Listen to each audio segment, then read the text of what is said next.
Hello, hello. Hello, lovelies. Come on in. Let's have a little time together. What do you say? It's Tuesday. Who's here? There we go. Here comes my ladies.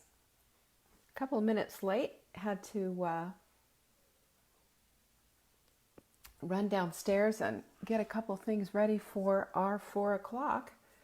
It is Taco Tuesday, my friends. Taco Tuesday. It is also day 2 of the sprint. It is also Cinco de Mayo. So what do you think I'm going to be making today at 4 o'clock? Yep.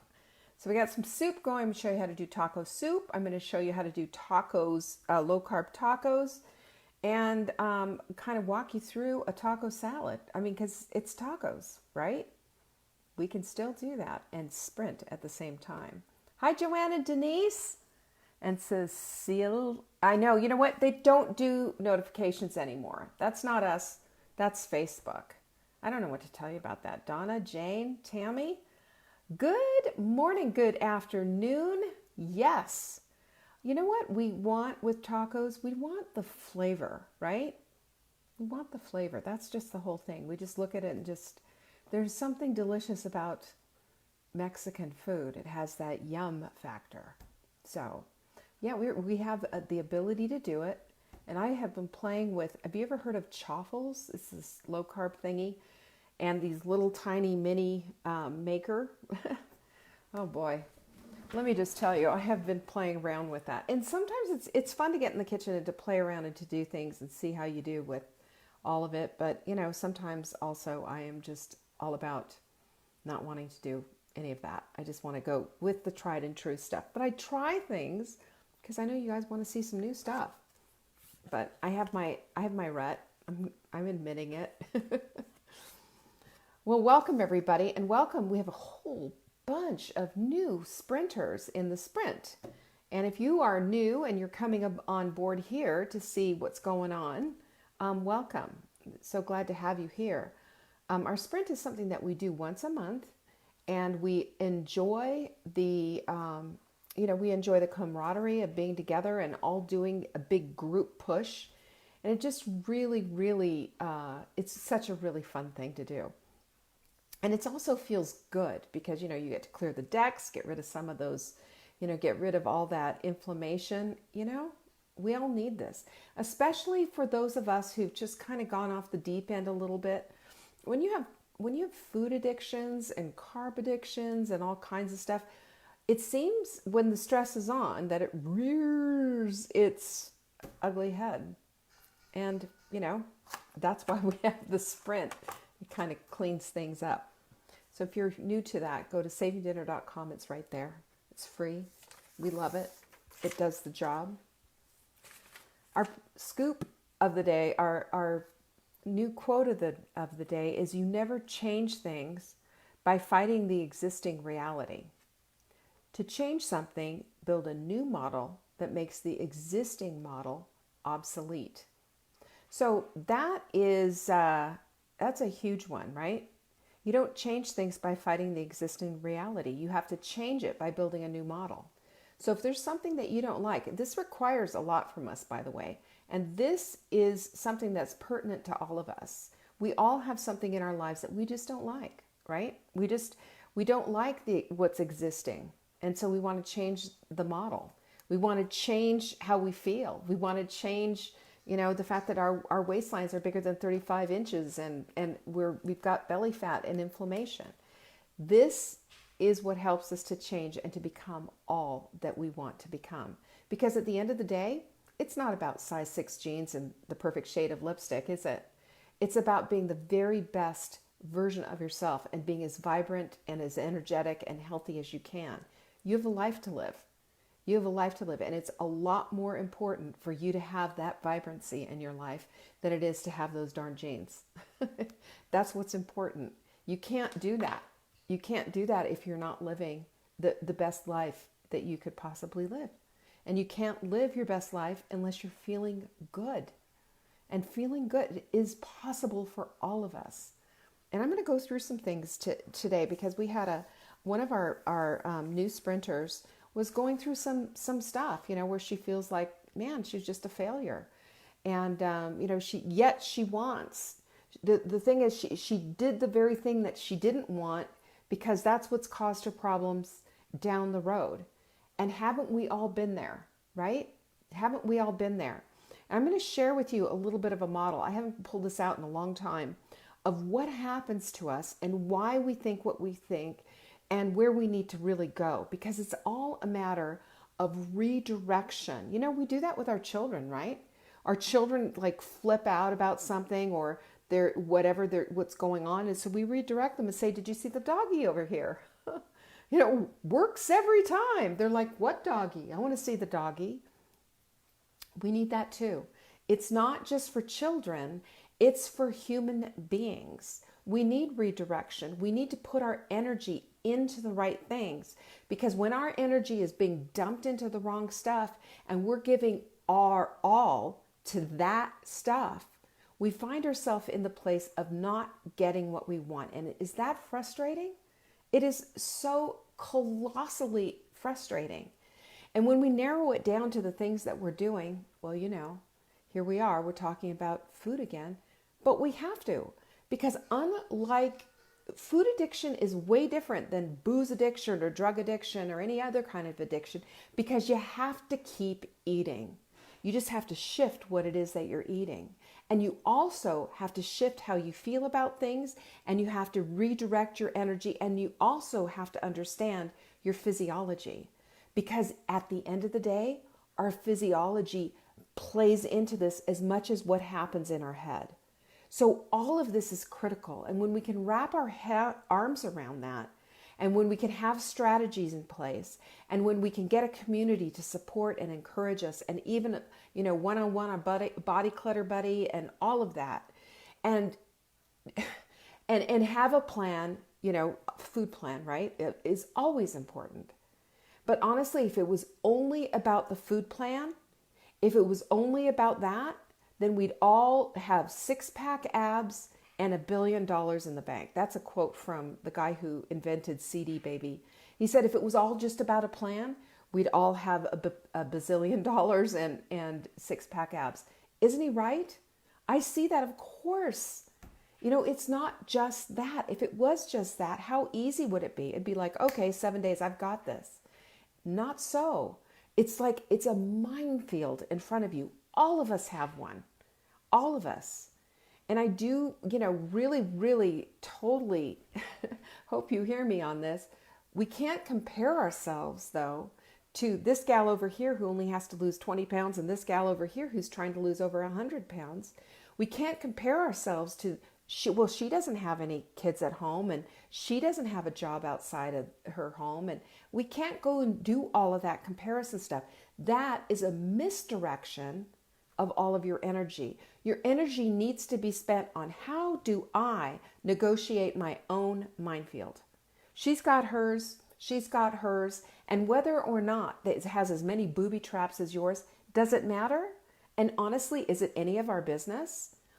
When we spend the time and the energy on our own stuff, that's when things go forward.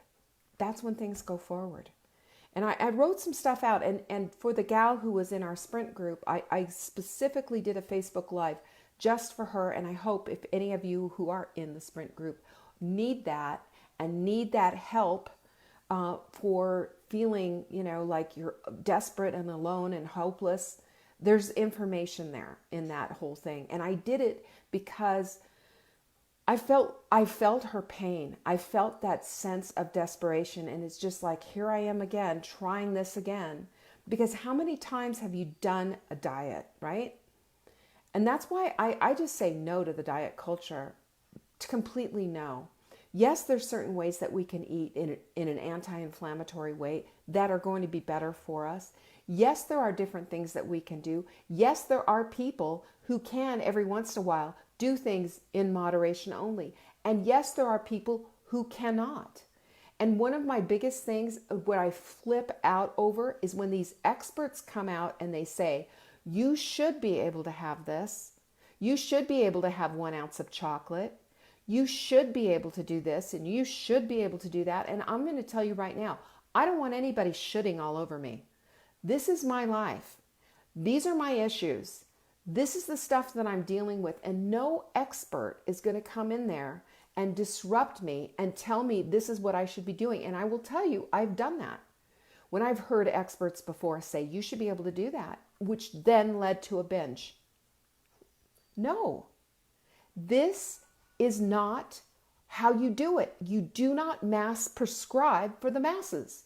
We all have to figure out our individual paths, and we all have to figure it out according to some basic tenets of science. We understand what body clutter is, don't we? We understand what it is. We understand that it's insulin that's kind of gone out of control. We understand what insulin resistance is. We also understand what diabetes type 2 is. And we know that it's brought on by an excessive amount of carbohydrates. Carbohydrates become sugar. So whether you're jonesing for, candy and cookies and all of that kind of stuff, or you want to eat something like even too many baked potatoes, and it'll take you right down the same place. When we understand basic science, we can start working with it. That's how it works. But Lisa said, same here, it leads to a binge. That's exactly right, because Lisa, you know yourself. I know myself. And all I'm saying to every single person here is do not be goaded into doing something that you know in your heart does not work. You know in your heart it doesn't work, because that has led to binges before. And if you've ever found yourself at 3 o'clock in the morning with the refrigerator doors open and shoving stuff in your mouth, then you know what it's like to feel that way. Lucy said she's scared to binge again. We keep ourselves from binging by keeping the fences high and tight and keeping our rules in place. That's the only way we can do it.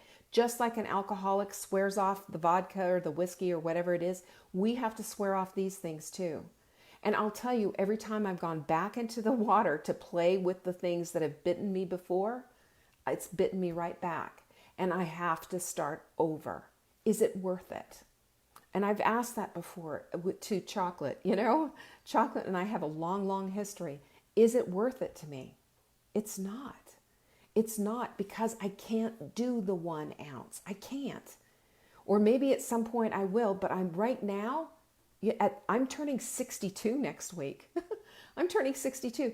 I've kind of made a decision that it's okay to just let it go. I can just let it go, you guys.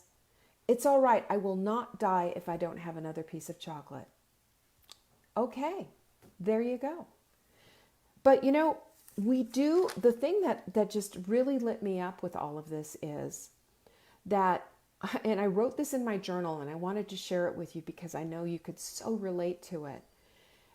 If we have to remove anything and everything that contradicts that which you want and desire to have in your life. Simple?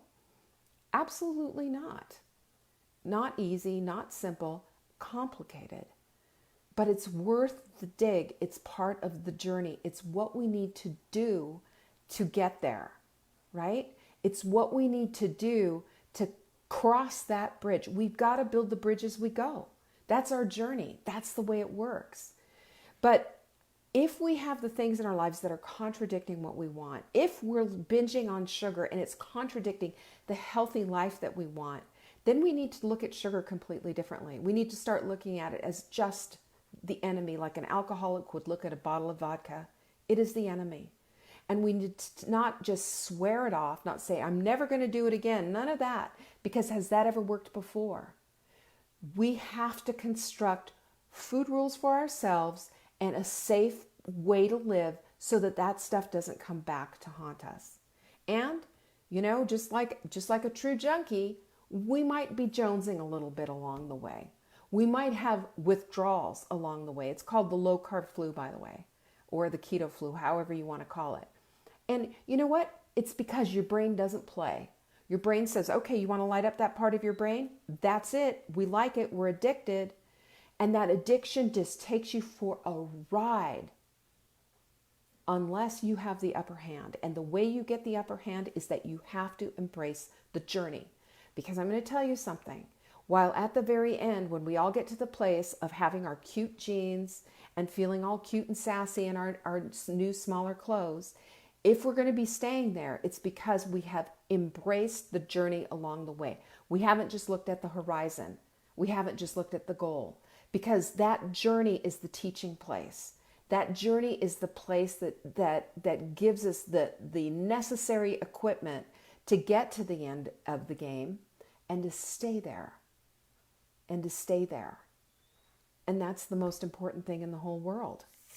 So what do we do with all of this? You know, when you're faced with this decision making, and we're all faced with a decision day in and day out, aren't we? It's always about what the meal's going to be, or it's how, am I hungry, or what am I going to do? And there's a decision to be made. So what do you do?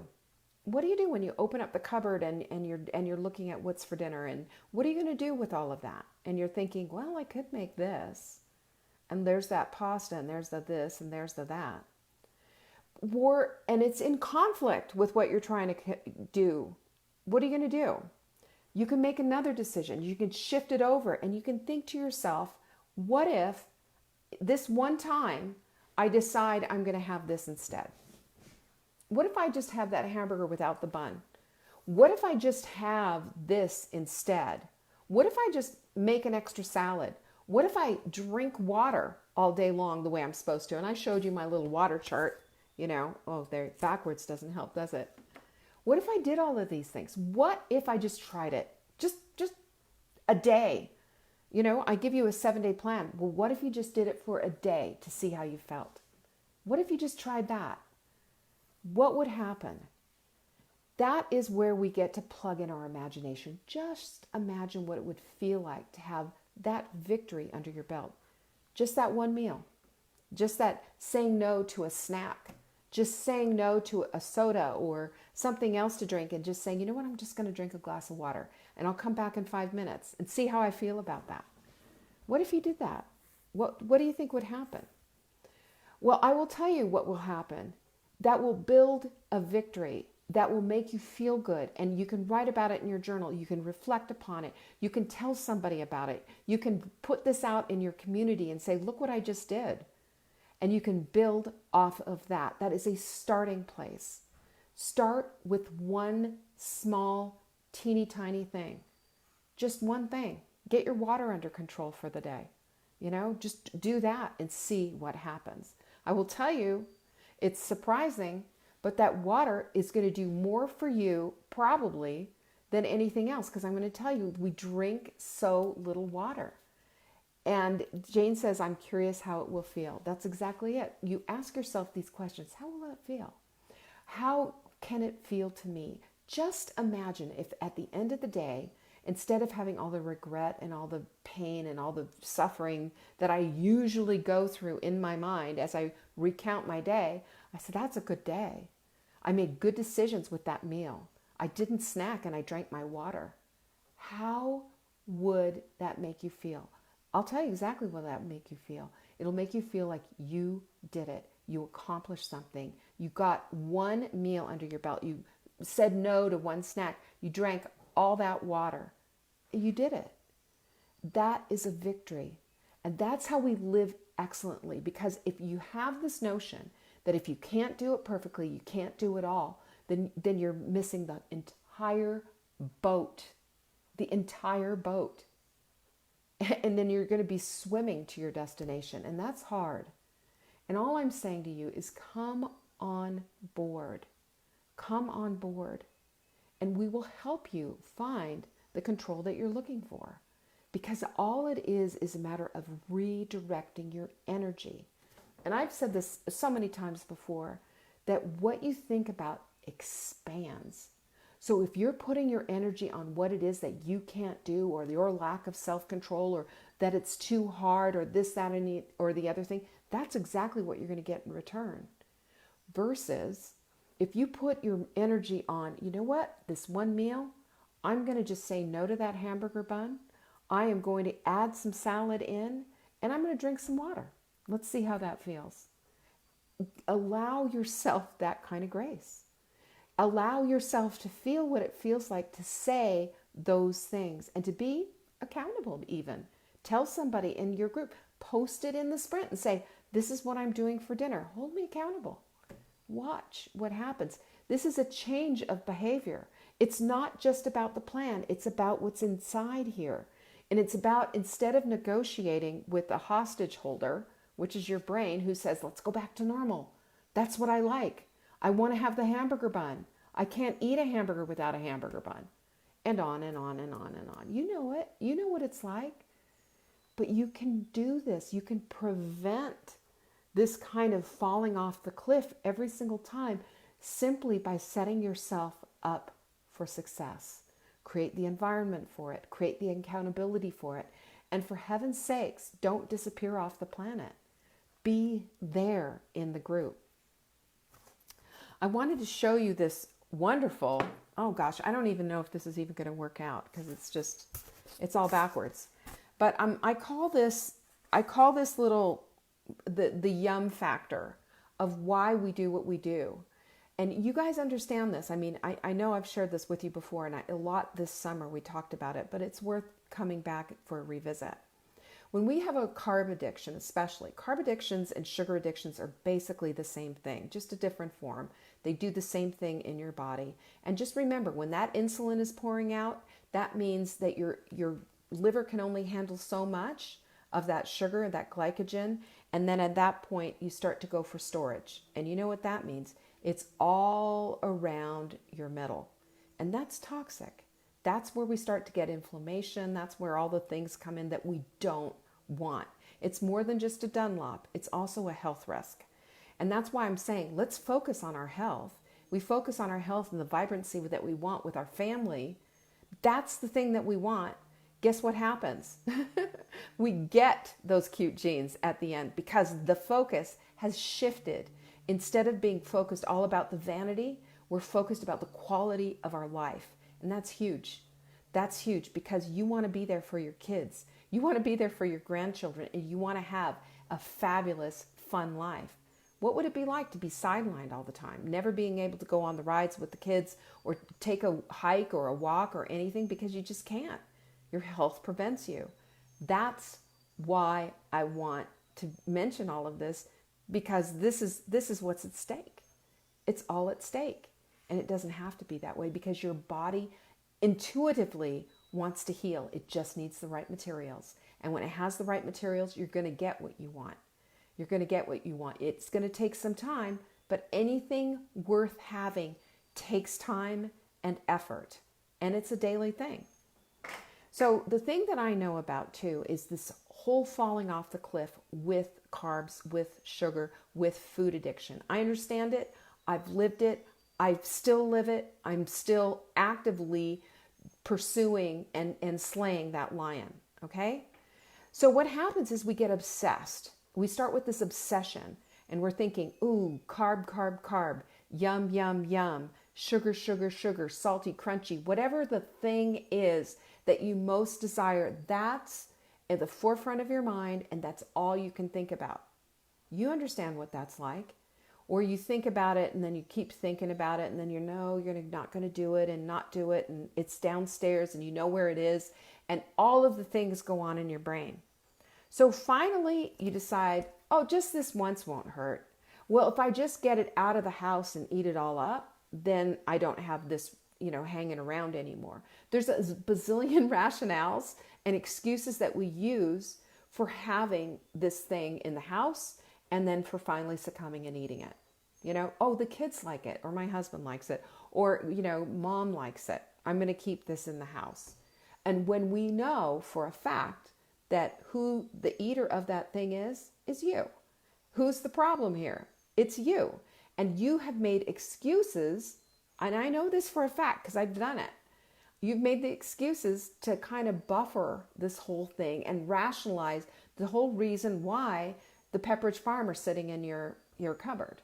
Those crackers that you can't stop obsessively eating, or the chips, or the whatever it is that's the problem food is there. Although it's there for everyone else, right?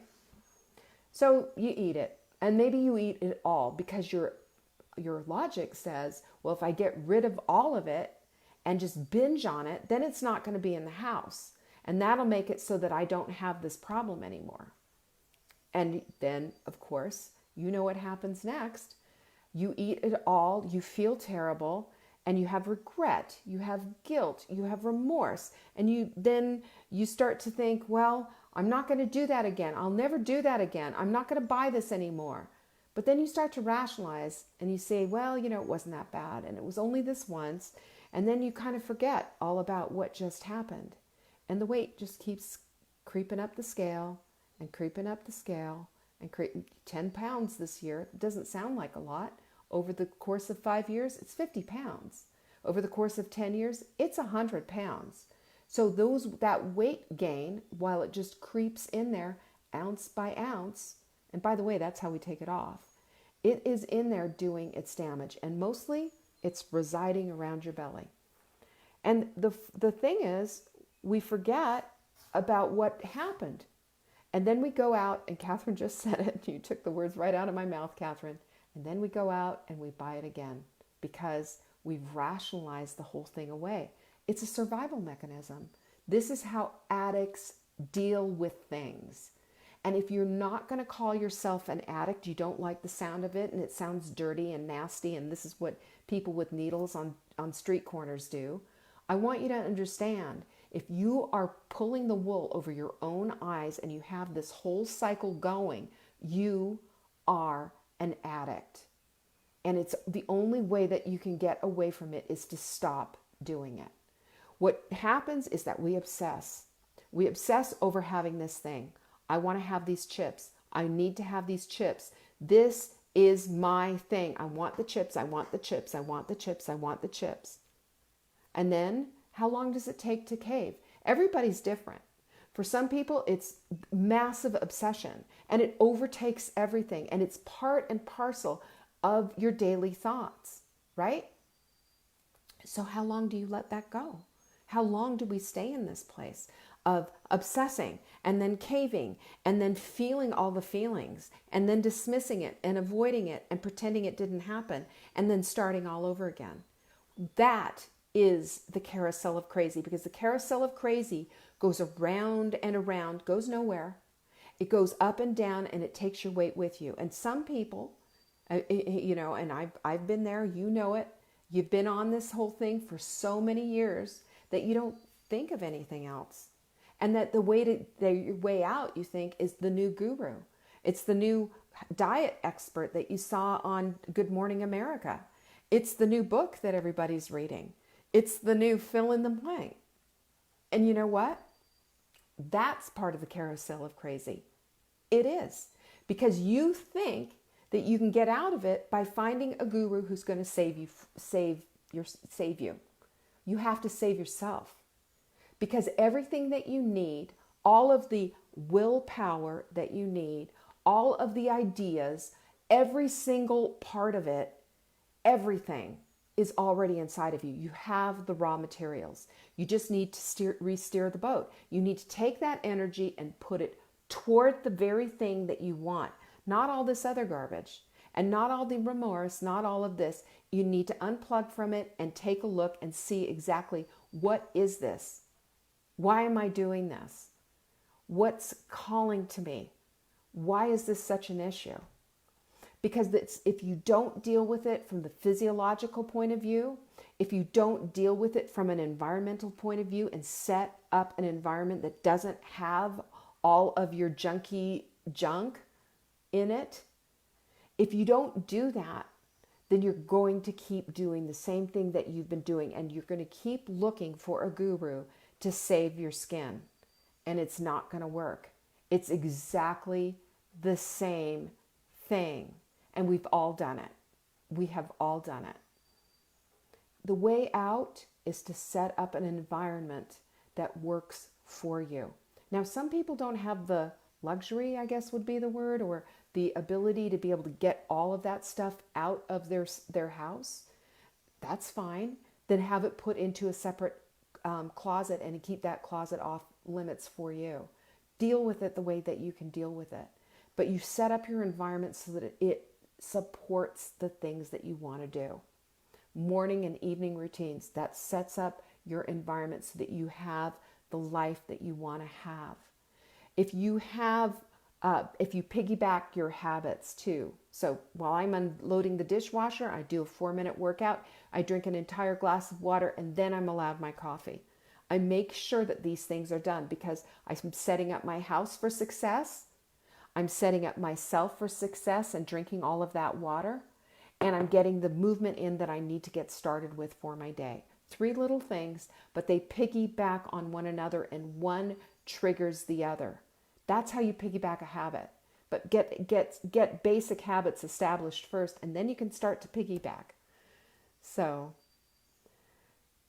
the other thing that I want to say to you is that the truth of the consequences is that you cannot keep living on the carousel of crazy and expect that anything is going to get different. Anything's going to be different if you keep doing that. There is no guru out there for you who's going to do it for you. This is all on you to change the direction, to change your thinking. Because if you can change your thinking, you can change what you're eating, you can change your environment, and you can change all the things that you need to have in your life to support the life that you want to lead. You cannot support the life that you want to lead if you keep doing the same things. It's that simple.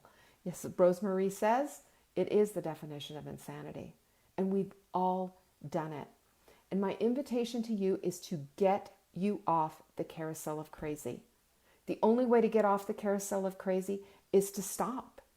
Is to stop putting all of your energy into the very thing that's no longer working for you. And to stop, unplug, and to say, okay, what do I need to do? How do I need to do it? I'm going to tell you. Get started with a community. If it's not my community, then find one where you fit, where you get the encouragement and the people you need around you.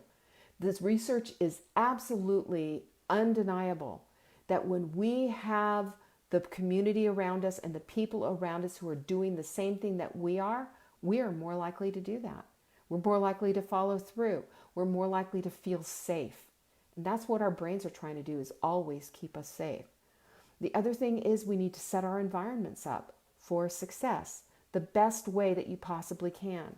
And I will tell you, the thing that has changed me and changed my whole entire life and got me from 237 to losing like 75 pounds was to get rid of the environment. The environment is what did me in. I couldn't keep cookies in my house. I couldn't keep any kind of crackers. I couldn't even keep in my house. And now I have ingredients. I have ingredients to make the food. If you want to not have the weight issues that you're dealing with, and if you want to get to the place of losing the inflammation, that's what you need to do. That's what you need to do. Well, Rosemary, you don't congratulate me so much. You know, I'm going to tell you exactly. I have gained and lost a lot of the weight many times, you know, and I have been down, and I've been down lower than where I am, but I'm certainly not where I was. And this is part of the journey. It's part of my journey. Your journey is understanding what it is that blows your life up. What is it? And if you understand that, then you can take the things out. You can take out all the inflammatory stuff that's causing the problems. That's it. That's where I am. That's where so many of my coaching clients are. You have to set yourself up for that success. And understand too that the motivation for it, the motivation comes after you've taken that first step. It's very simple. Because if you think that you're just waiting for motivation to come from on high, it's not going to happen. It is not going to happen. That motivation is not going to fall from the sky like manna from heaven. That motivation comes when you make a decision, and that decision is to do what you can for yourself. And if you make a decision that you want to get off the carousel of crazy, I have a community for you. And it's our Hot Melt Sprint community. And you can follow the Hot Melt Sprint as closely as you can. You can get yourself all situated. Go to savingdinner.com and find it. But that's the whole thing, you guys. That's all of it right there. When we understand, and we understand that what we're doing doesn't work for us, then at that point we can start changing our mind. Just make a decision to start shifting. You've seen it. Have you been in a sailboat before? You've been on the water and that wind is going and your boat is clipping right down the lake or the ocean, wherever you are. Then when the wind shifts, you lose your sail. And so it's up to the sailor to shift that sail to catch the wind again. And this is how you catch a different momentum. This is how you catch a different wind. And you'd completely change your direction. Joanne said, great program. It is a great program. It's a great program because of the people that are in it. So go to savingdinner.com and go grab it. You get that. And by the way, if you're looking for our supplements, they are back in the store. We have our Wise Women's supplements. We have all 4 of them. We're calling them the Core 4 because most women do not have what they need. And these are them. Vitamin D, B complex that's methylated, CoQ10, and also a CalMag. That's the appropriate ratios. Check it out. And if you decide that you want this, get Lean Probiotic in your cart, and you can get put ships free in the promo window, and guess what else happens? Then you get that, you get it shipped free to your house. As long as you live here in the United States, we will ship it free. If you have a $200 minimum order, I'll also give you a mug, a lovely little mug called the Mindful Mug. It helps you to think and to eat well. And I just gave my Mindful Mug out to Marla. Otherwise, I'd show you that. But it just works, you guys. This is what works. And you're with a community of women who've struggled and have been on that same carousel of crazy and are building their bridges in that gap to make that journey and get to their goal. You know, that all I can tell you is that it just doesn't have to be the same old thing. It's not the program. It's not the food as much as it is the motivation to make those changes. You have to change your thinking to go along with the program, or it just won't work. It'll be just another program. I don't want that for you. And I'm inviting you to come onto this side and enjoy being with a bunch of women that are going to have your back, that are going to encourage you, and are going to help you every step of the way. It's 7 days. We started yesterday, but who cares? Come start today. That's what I have for you today. And I hope you join us. Go to savingdinner.com, pick up your program there. Oh, and by the way, today is Cinco de Mayo and Taco Tuesday. Come on, what is up with that? So guess what I'm making today? You are going to be great. I am making some taco shells that are low carb, and I've been struggling with this recipe. I hope they work out. I'm also going to show you how to take just basic vegetable soup and turn it into taco soup. And I'm going to show you how to do a taco salad. Super easy stuff. So join me at 4 p.m. today, 4 p.m. Eastern, right here. I'll be downstairs in the kitchen and we'll be cooking up a storm. Cinco de Mayo. Get it on. Share this video, would ya?